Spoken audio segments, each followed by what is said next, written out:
আজকের গল্প গোড়া গন্ডগোল। খুব মজাদার একটি হাসির গল্প। একদিন এক ইন্সপেক্টর এসেছে গ্রামের একটা স্কুল পরিদর্শনে।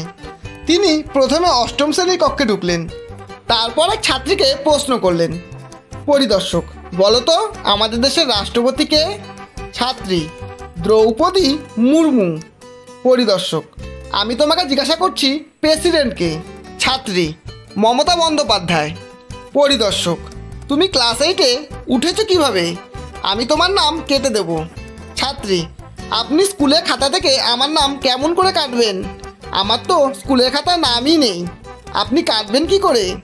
পরিদর্শক, নাম নেই মানে?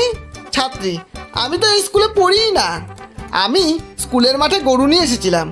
স্যার বললেন তোকে 10 টাকা দেব, তুই ক্লাসে এসে বসে থাক। পরিদর্শক মাস্টারমশাইকে বলল, ছি মাস্টারমশাই, আপনার লজ্জা করে না? শিক্ষা নিয়ে ব্যবসা করছেন, আমি আপনাকে চাকরি থেকে বরখাস্ত করব। ক্লাস শিক্ষক, আরে আপনি আমায় কি বরখাস্ত করবেন? আমি তো মাস্টারই না। সামনে যে মুদির দোকানটা দেখছেন ওইটা আমার। মাস্টারমশাই আমাকে বললেন শহর থেকে একজন আসবেন, তাই আমি বাজার করতে হাটে গেলাম।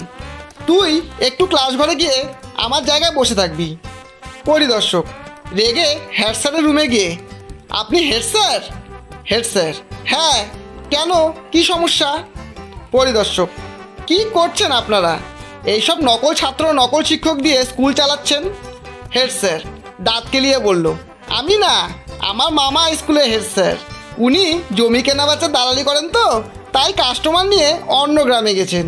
আমাকে বলল ইন্সপেক্টর আসলে 1000 টাকার এই বান্ডিলটা তাকে দিয়ে দেবে। এই নিন আপনার এই 1000 টাকাটা। পরিদর্শক, দিন দিন টাকাটা দিন। এই বলে টাকাটা পকেটে ঢুকিয়ে বললেন, এই যাত্রায় আপনারা বেঁচে গেলেন। আসলে আমিও ইন্সপেক্টর না, আমার দাদা ইন্সপেক্টর, আর উনি ঠিকাদারি কাজও করেন। তাই টেন্ডার জমা দিতে সিটি কর্পোরেশনে গিয়েছেন। আমাকে বললেন তুই আমার হয়ে স্কুল পরিদর্শন করে আয়।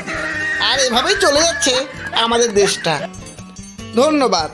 গল্পটি যদি ভালো লাগে একটা লাইক অবশ্যই দেবেন, এবং বন্ধু ও প্রিয়জনদের শেয়ার করে চ্যানেলটি সাবস্ক্রাইব করে পাশে থাকবেন।